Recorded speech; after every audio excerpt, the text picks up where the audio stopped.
All right, we're live. We're doing this. Let's Hey, do it. everyone. Yeah, let's do it. Hey, everyone. This is Alex and Reese. We are the co-founders of Domestique, a go-to-market operations agency based in the Front Range of Colorado. We've been doing this go-to-market masterclass now for several quarters, and we continue to get requests for additional topics. And so we're just going to keep doing these until you guys stop watching them. One of the more common requests we're getting, both from the VCs that we're partnering with, but also from the actual revenue operations, marketing operations, go-to-market operations individuals, is how do you diagnose your funnel, right? Given everything going on in the macroeconomic environment right now, obsessing over your funnel data and having a really clear understanding of what's working, what's not working, why is it not working, is really important. So today we're going to talk through very real world examples of how to diagnose your funnel. So hopefully it's helpful, and we'll make it as entertaining and useful as possible. So we'll do a little intro about us, just so you know that we're not, blowing smoke. And what we're going to do is we're going to talk through a real world example with one of our clients where we identify the funnel conversion issue, understand the why, and then talk about how to solve it. And hopefully you can learn something from it. So Domestique, we always skip this part, but I feel like we should do it. Domestique is a French word. It means to serve. And we thought that was very applicable to how we think about revenue operations and go-to-market operations as a whole. We are very much in service of the customer, the prospect, and our internal stakeholders. Reese is a road cyclist, a very good road cyclist, and I hate road cycling and I hate the spandex, but the Domestique is also the individual that sits at the front of the peloton, in the front of the pack, and breaks the headwinds for the rest of the team, making it easier, which we thought was a nice little homage to what we're doing here.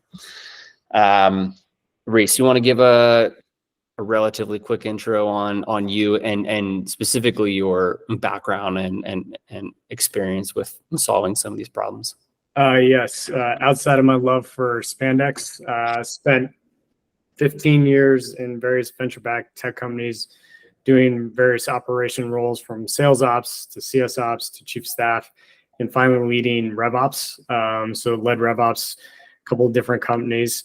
And one of the things, as Alex points out here, is the obsessing over the kind of funnel of where you can kind of optimize that funnel, right? Because it's not always just that, hey, put more on the top of the funnel, right? But it's making sure that stuff isn't falling out, and the stuff that is converting a lot faster. So had a couple of positive outcomes at some of the companies I was at, and had a couple that got kicked in the teeth a few times. And Alex and I worked together on both of those, so we got to see the good and the bad, and we understand how important the funnel diagnosis is at both.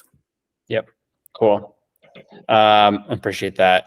My background is similar. I am not quite as old as Reese, so I've been in the game slightly fewer years, but I've approached revenue operations actually from the marketing operations side. So I've been obsessing over the kind of pre-lead to opportunity or pre-lead to customer phase. And I think that overlap that we have actually ends up yielding a lot of healthy tension, right? I'm often on the side of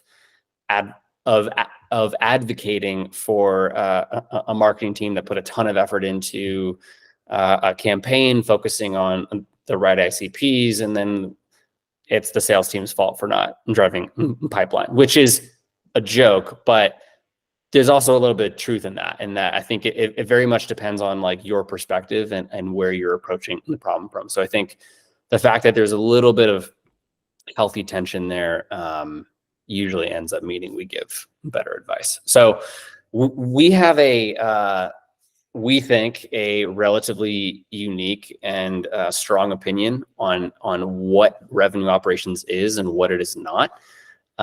Reese, do you want to talk us through our framework here?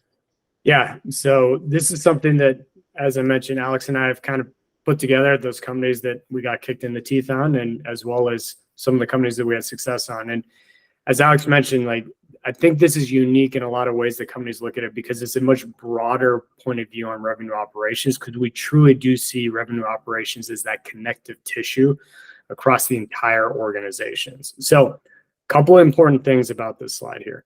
First, the reason why the funnel is horizontal and it's not vertical is because it's across the entire customer journey, right?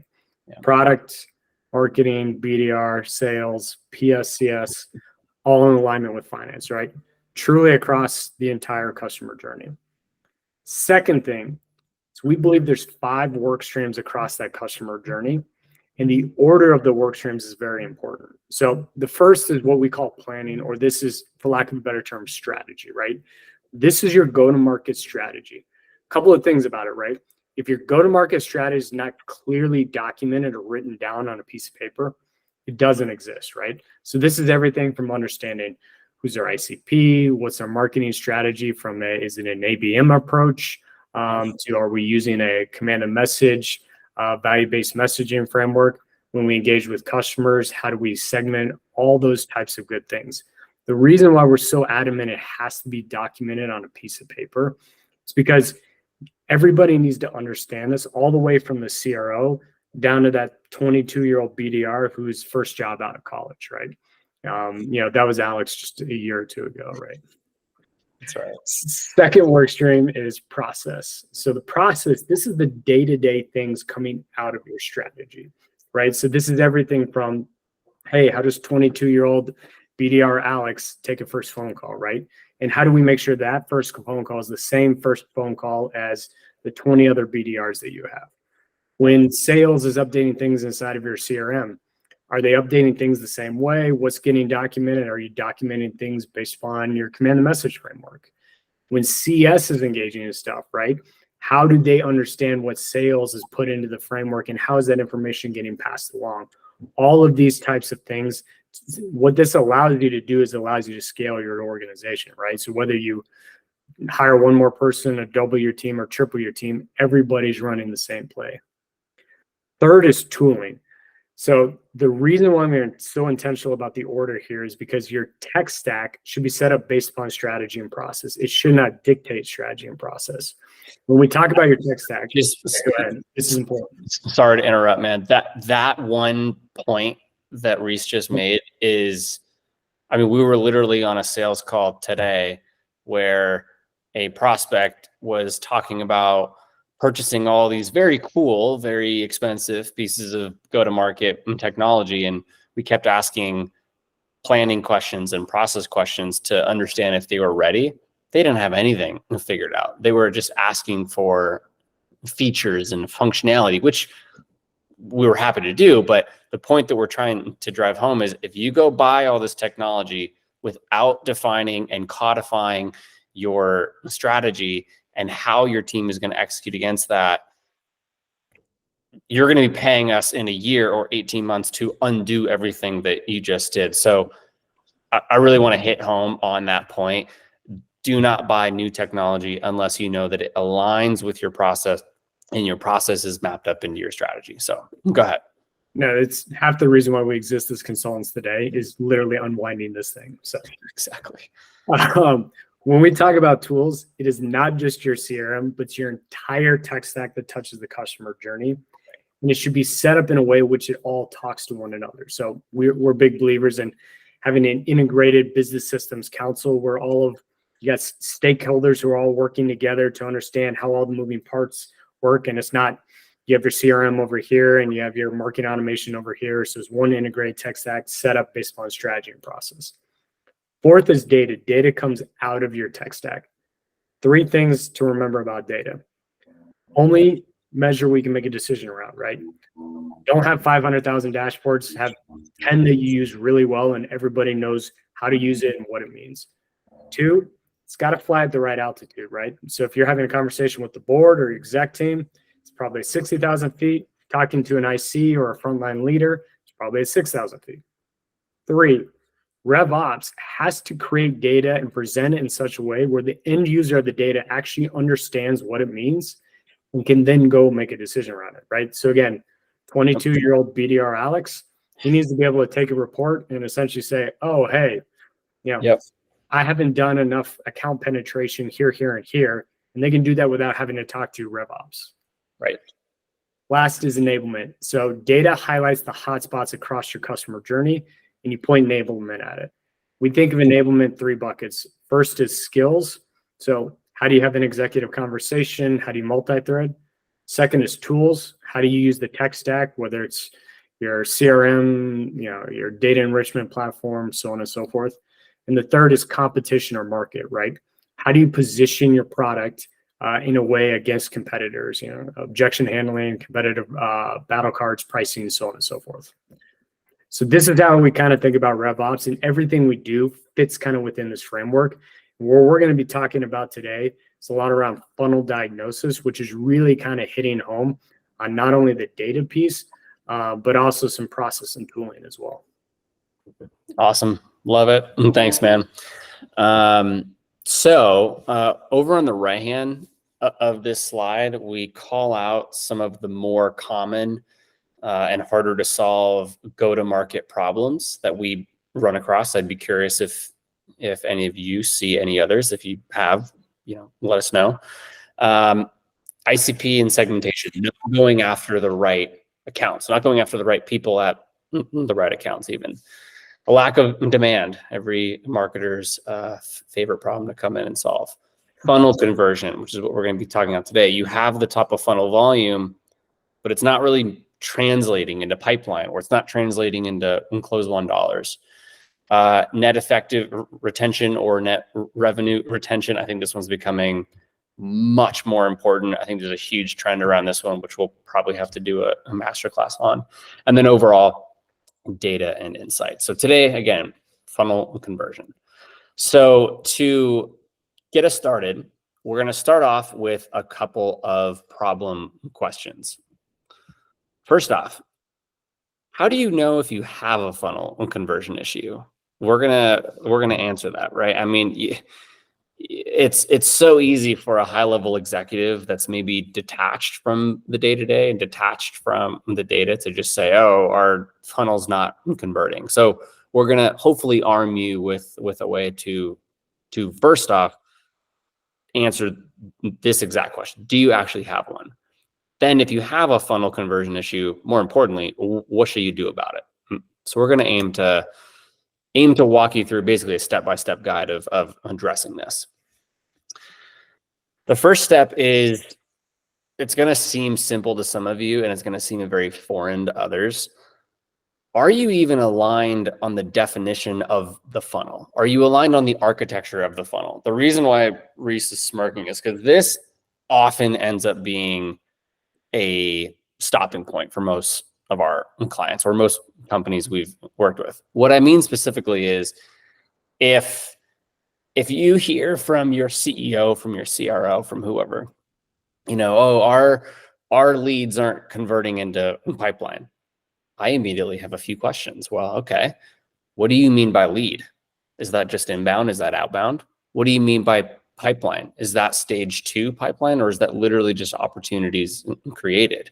Like, how would you define stage 2 pipeline? And how would you define stage 2 pipeline, right? It's like there are so many questions within there, and those mechanics are more important than just RevOps being nitpicky, because you have to understand exactly where the issue is. Because what most go-to-market teams default to is, oh, we have a lack of pipeline. Let's go spend more at the top of the funnel, whether that be on outbound campaigns or inbound. But then they still have the leaky funnel, so it's still not converting. And then the really scary thing is they say, oh, marketing's not working, we're going to turn it off. Getting that money turned back on is painful. And the irony of all ironies is, part of the reason why it may not be working is somebody shows a report one way and another person shows another report another way, because to the exact point of what we're about to go through, everybody's got a different definition of what is a lead versus what is pipeline. Spot on, man. Yeah, I mean, that was literally on a call last week with a client who was doing exactly that. So first step around alignment is defining your life cycle stages. Your marketing automation platform or CRM might call them something different, but from a philosophical perspective, we're calling it life cycle stages. So a life cycle stage is the one stage, either on your lead or your contact or your account, that nails down and identifies where is this person in their overall journey with your company. So this is a very wordy slide, but it's wordy for a reason, right? We don't just say, okay, well, we go from, subscriber lead, marketing qualified lead, sales qualified lead, opportunity customer. Okay, great. But what are those definitions? What do you actually mean by a sales qualified lead? What's the entrance criteria that is going to determine if a marketing qualified lead or a lead can become a sales qualified lead? What is the required automation to ensure that this is kept up to date? What's the source system of record? Are you pulling this from HubSpot or are you pulling this from Salesforce? Who's the primary owner responsible for records, for people, for accounts at this stage, right? If I'm over here saying, I'm in marketing and I'm pointing at sales saying, hey, you need to be responsible for these MQLs. And they're saying, well, your MQLs are trash. That disconnect right there of not knowing who should be responsible for what could cause a funnel conversion issue. And then finally, what are the key activities that should be happening at each stage? If you don't have a version of this written down, I would start here. Secondly, deal stages. Reese, you want to talk us through deal stages or opportunity stages? Yeah, so what's interesting is this is literally the exact same concept of what Alex just walked through, but this is just in the sales funnel. So what Alex is talking about, your entire customer journey. This is now, all right, now you're in kind of just the sales funnel. And very similar to what Alex describes, all right, what are your stages? It's kind of along the x-axis. All right, we've got 4 stages in this example. And then, all right, if you're to give me a quick definition of that stage, what are the sales objectives? What's the forecast category? In Salesforce, they use a pipeline best case commit, whether you're using a Gong or a HubSpot, what's your forecast category based upon that? And what's the subsequent forecast percentage? Forecast percentage should ultimately eventually be based upon what's your average close win rate from that stage. Again, who's the responsible party, right? All right. So in stage 1, your BDR team is responsible for doing these activities to get into stage 2. Do you have entrance or exit criteria? This is actually a very important thing. Be aligned on it, and I'd make it the same of whatever the criteria is for your life cycle stages. So if you have entrance criteria in life cycle, I'd make it entrance criteria there. These are all the things. So said another way, if you're looking under the S1 discovery column, those are all the things that need to happen before it becomes an S2 evaluation. And typically, best-in-class companies, what they'll do in their criteria here, their entrance criteria, is they'll tie these to some sort of value-based messaging framework, like a MEDPIC, a SPICE, a BANT, whatever it is. You can see this example right here. We're using MEDPIC. Yeah. Yeah, go ahead. No. I was the only other comment I was going to make is, just because this drives us crazy when this doesn't happen, is another best-in-class thing that most businesses do is they limit their sales stages or their deal stages, whatever you want to call them. They don't have 20 of them. They don't have 10 of them. Keep it simple. Keep it straightforward. I was working with a client the other day, and let's just put it this way: they had well into the double-digit sales stages, and oftentimes you want to do this from a reporting standpoint. We can take care of reporting with statuses and other things like that. Like Alex is 100% spot on. KISS, keep it simple, stupid. Simplicity will drive execution. Last bucket here is what should the customer feel in each of these stages, right? Yeah. If you actually go through the activity to say, customers should feel this, it actually makes you think, are the entrance criteria aligned to what the customer is experiencing? You document this stuff, Then what you want to do is go and codify this into your CRM. You can put all these fields in there. You can make them required. Salesforce has this thing called Path, which allows you to put the entrance criteria at the top of every opportunity so every salesperson knows. But this then allows you to get very clear on whether it's rep 1 in the US versus rep 20 in EMEA versus mid-market versus enterprise. When you're talking about stage 1, everybody's on the same page. You'll get greater forecast accuracy, you'll close win at a higher percentage, and you'll close win at a higher ASP. Guarantee it. Boom. Drop the mic. So let's assume that you have this. Let's assume that or if you haven't, you've gone back and you've done this. So now you have a definition of your life cycle stages. You know what a lead is, you know what an MQL is, you know what an AQL is, an SQL, whatever. You have your deal stages, your opportunity stages. It's codified. Everybody's playing by the rules. If we can go back to that process work stream, everybody's engaging with these records in the same way. Now, do you have a centralized view of your funnel? This is important, right? So you can have all of that from a back-end architecture perspective, but to the data and the process work stream, if it's not presented in a way that the end user can consume it, so your CRO, your heads of the different departments and the individual contributors, if they can't understand the movement, the progression of people, of accounts, of deals through that funnel that you've just architected, what's the point? So Reese, do you want to talk us through the concept of a demand council, which is our way of recommending how you centralize all this funnel data? Yeah, so Alex brings up a very good point, right? Like, how do we visualize all this? A lot of customers or prospects will want to kind of just create a bunch of dashboards or reports. The challenging part is tough to kind of read the data in such a way where it's easy to consume. The other kind of tricky part here is because of a lot of way that CRMs are set up, oftentimes you're crossing objects. So you're pulling in reports from different ways, and it makes it challenging to kind of like understand. So the other challenging part there is if I'm in marketing, let's say that I'm the operation and you're the head of sales, and we both get asked how much marketing source pipeline did my team create last quarter. You and I might pull very different reports, which is going to cause confusion. It's going to cause unnecessary friction. Exactly. So Demand Council aims at also centralizing that. So this is a hack we've come up with. What Demand Council is, it is a weekly reoccurring meeting with your heads of your key demand generation functions, right? Heads of sales, heads of marketing, heads of BDR, heads of CS, and occasionally you'll have product marketing in there. What we have done is we've kind of automated the report pulls into a Google Sheet or Excel that essentially looks at the data in kind of a week over week. So kind of along the x-axis is like, it's the week of 1, the week of 2, week 3, so on and so forth. And then across the y-axis, we have the entire funnel, right? MQL, SAL, SQL, S1, right?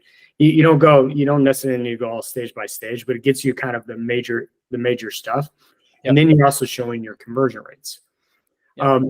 One other very important thing here is we tie all this data against the targets that come out of your annual capacity plan. We'll talk a little bit more about this. All right, here, we'll jump up here, this, and we'll jump back.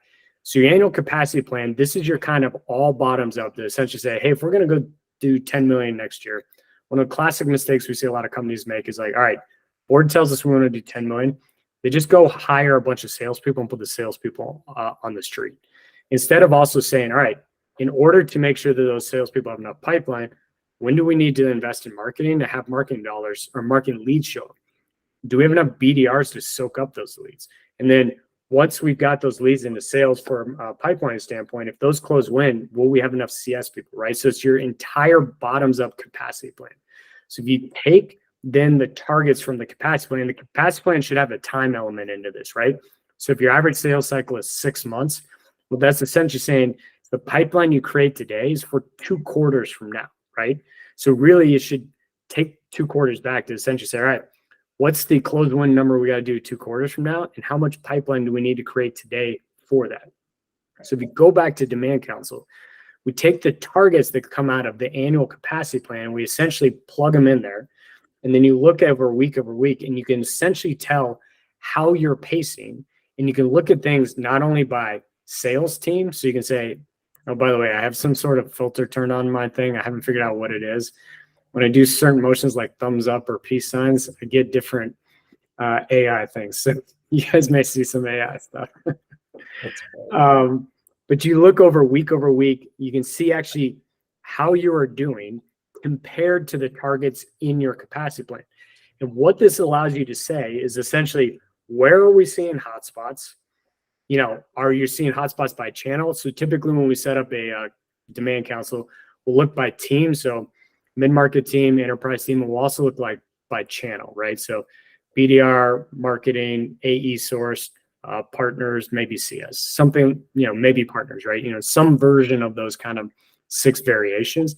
And you can quickly diagnose and essentially say, oh, hey, our capacity plan essentially says we need X. We have noticed that the top of the funnel, both MQLs and SALs for enterprise inbound has been off the last 3 or 4 weeks.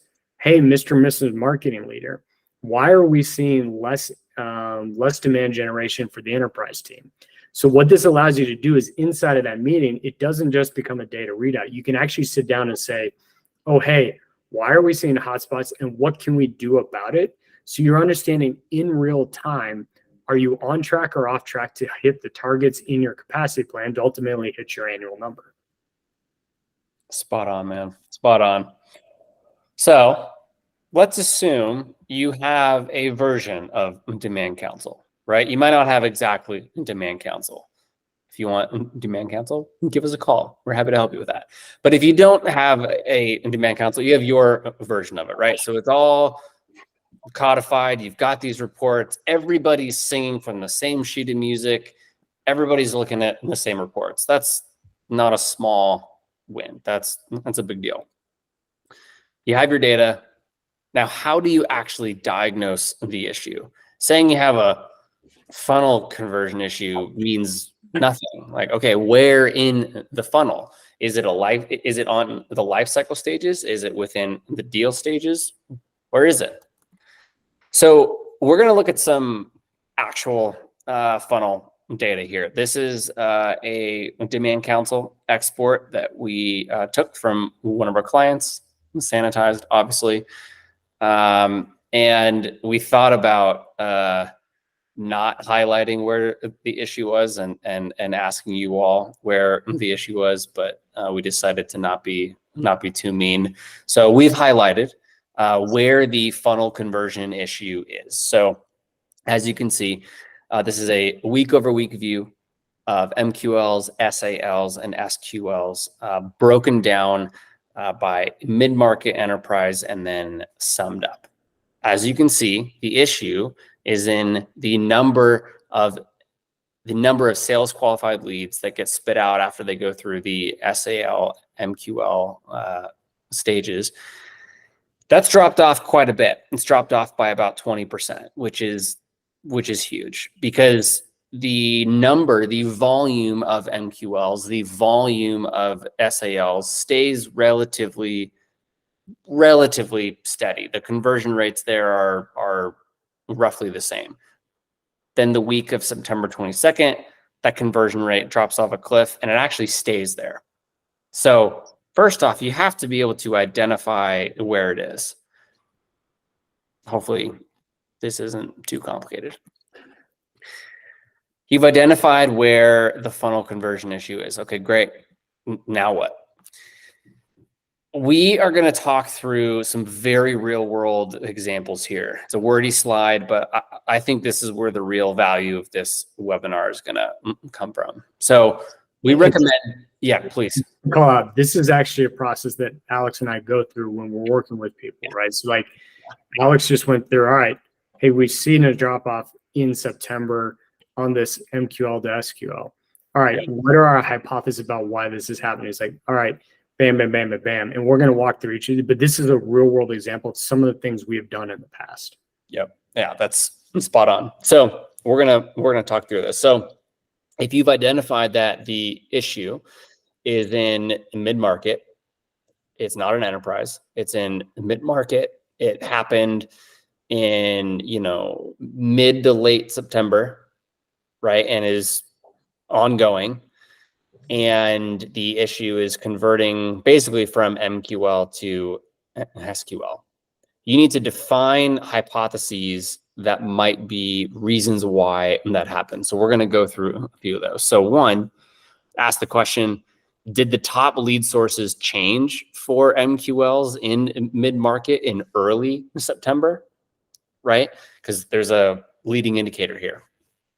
How do you know? How would you test that?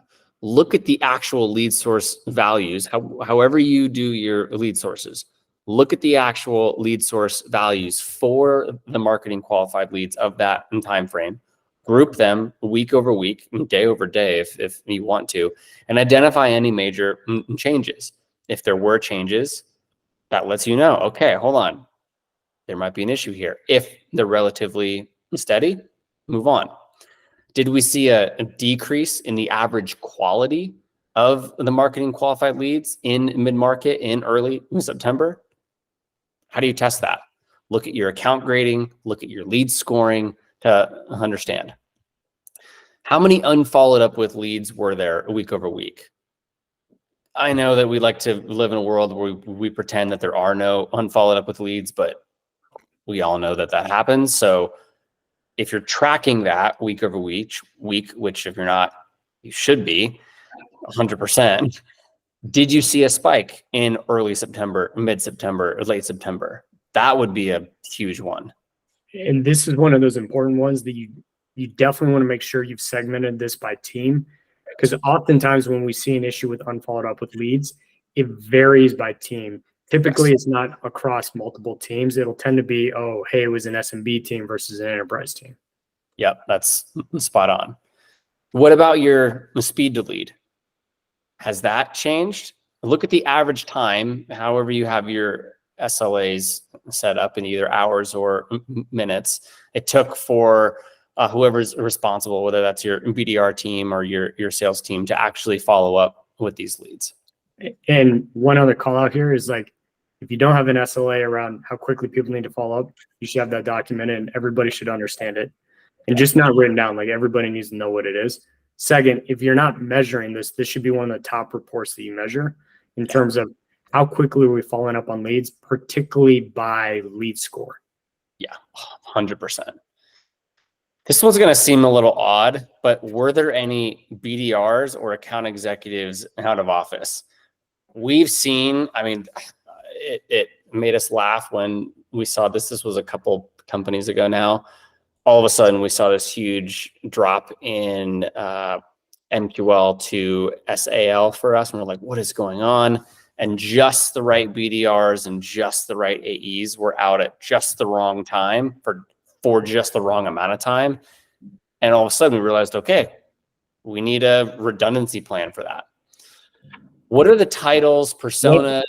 Go ahead. Yeah. Yeah. One other thing on this is, like, we've actually seen this in a number of companies, is when somebody goes out of office, there is no default or redundancy plan. So Alex is comment about the redundancy. So if you have some sort of lead routing, like a lean data, the routes to BDR Alex, and Alex has an out of office on, if it just routes and sits there and Alex is out of office for a week, all of a sudden that lead has gotten cold.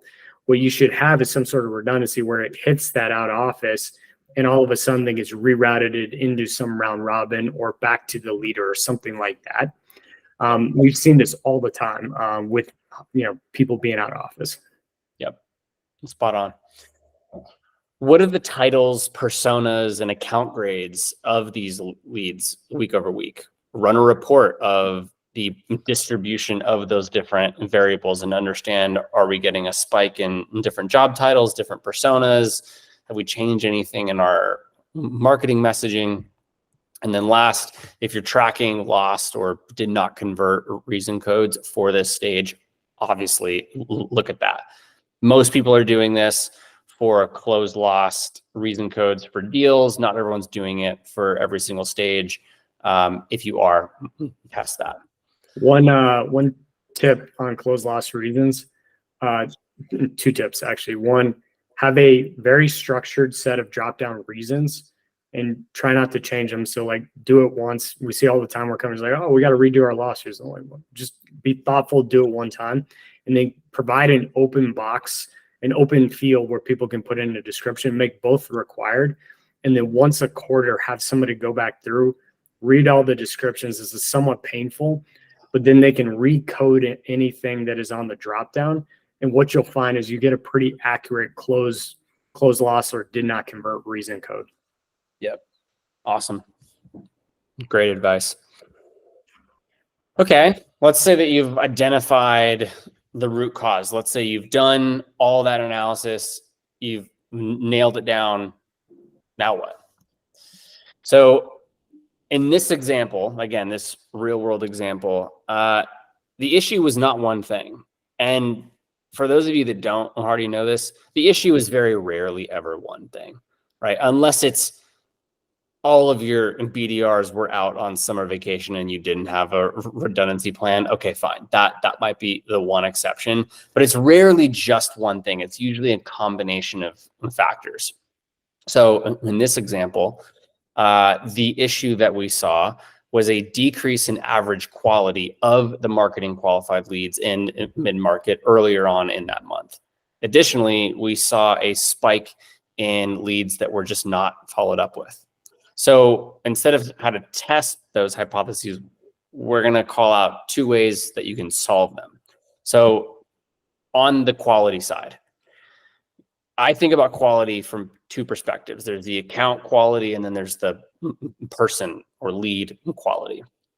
So if the issue is with your account grading, right? And again, you've already done the analysis to group your leads by their accounts and their account grade, and you've identified either an increase in your C's and D's or a decrease in your A's and B's. Group those leads that are associated with the accounts with those lower grades, and then subgroup them by all kinds of things: your lead source, your most recent activity, most recent source, campaigns, territories, owners.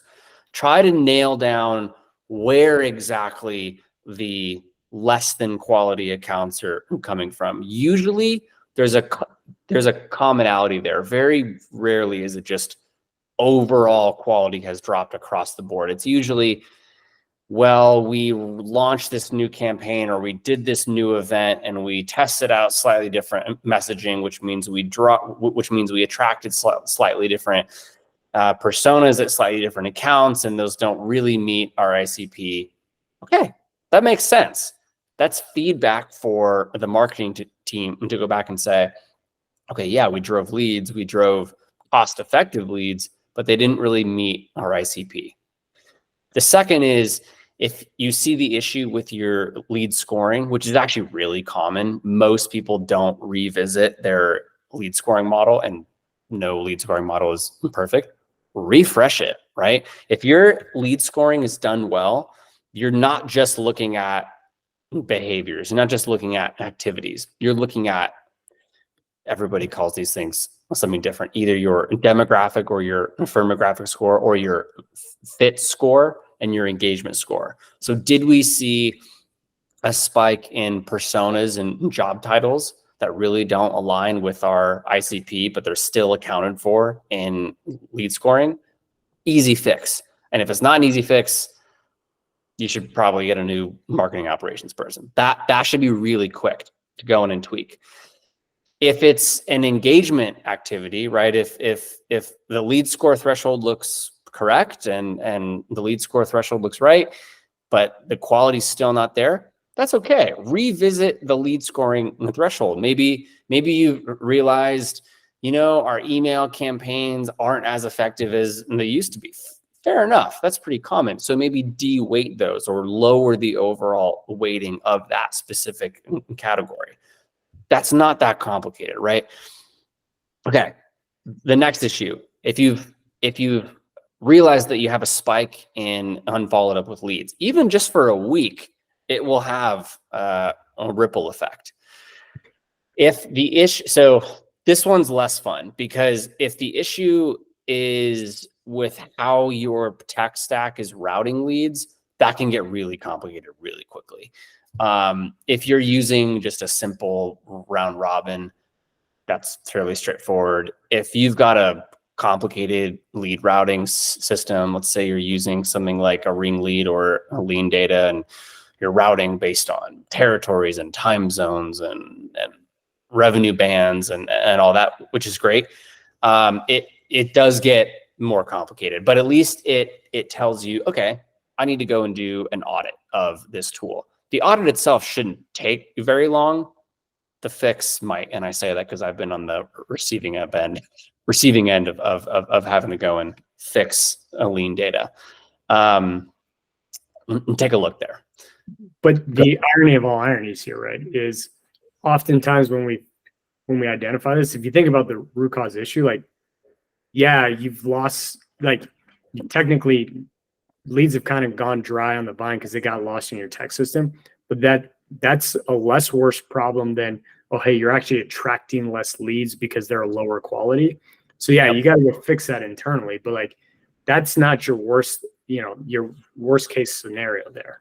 Yeah, that's spot on. And it actually gives you an opportunity to revisit the routing structure, the routing architecture to begin with. So when you re-roll out your lead routing methodology, ensure that leads are immediately routed, prioritized based on whatever your scoring matrix looks like. And then the BDR or whoever's supposed to be receiving that lead is actually notified. And then to the point that Reese made earlier, there's a coverage plan if somebody's out of office.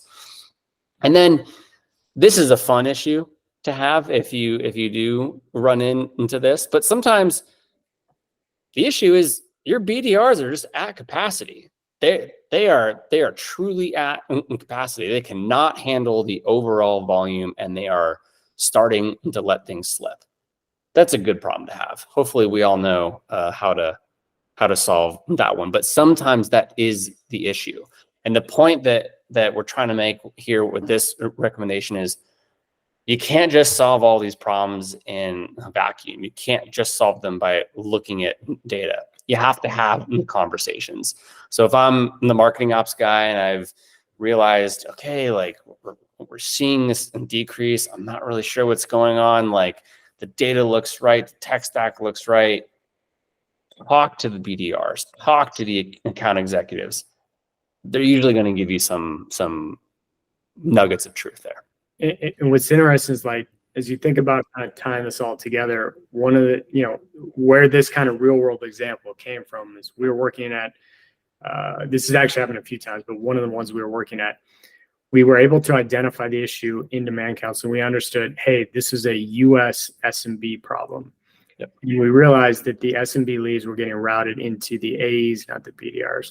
We realized, one, it wasn't getting routed very correctly, so we ended up going in and fixing the tech issue. Two, we realized that even when it was getting routed correctly, AEs didn't have enough capacity to handle it. So we then rerouted an additional BDR to soak that up. And then third, when the leads were getting routed correctly and stuff like that, they weren't prioritizing them based upon the lead scoring. So they're just kind of any lead that came in, they're addressing it first up. But if you had 10 leads come in at first, which one do you address right off the bat? So then looking at that lead scoring. So literally by addressing all three of these things, we're able to see an increase back up in that MQL to SQL conversion. Right. Yeah, that's spot on, man. So in closing, right, there's this, motto that we operators like to live by, right? Measure, test, optimize over and over and over again, right? This is not a one-time fix. You don't just run through that exercise and then it's done, right? You run through that exercise and you've likely realized, oh man, we're not really aligned on a definition of an MQL. Okay, go and nail that down. We're not really using stage advancement criteria well. It's in the system, but nobody's really using it. You got to go and re-enable the team. I mean, we have all that. We've got the reports, but like everybody's looking at these different reports and it's so hard to get everybody aligned. roll out a version of a demand council so that everybody's speaking in the same language. We don't even know if we're on track to hit these targets. Integrate it with your annual capacity planning. We've seen this issue. We don't really know what to do about it. Drill into the details, right? It just starts by asking questions, right? But you have to be able to actually measure the data. So hopefully what you've gotten from today is a starting point, right? I'd be really curious to hear what of this you're doing well, what of this you're not doing well, and what other tips and tricks you've come up with. So if you have any questions, or if you'd like to just reach out to us and chat through one of your real world examples, we would love to. Reach out to us on the website, and I'll make sure Reese follows up with you. Cool. Reese, any closing thoughts, or are we good? No, what's interesting is the analogy we like to use internally, right? Is funnel conversion is kind of like a balloon. You got a balloon that's blown up, and when you squeeze on one side, it kind of pops out somewhere else. And when you squeeze on some side, it pops out somewhere else. So I think Alex alluded to it well. Like, this is an ongoing process, right? Like, you're going to fix something and something else is going to come up. You're going to fix something and something else is going to come. This is why it's this constant feedback loop of measure, test, optimize. And hopefully what we kind of talked through today will give you the infrastructure where you can set that up and start to do that in kind of a reoccurring cadence. Spot on. Cool. All right, everybody. Thank you for your time.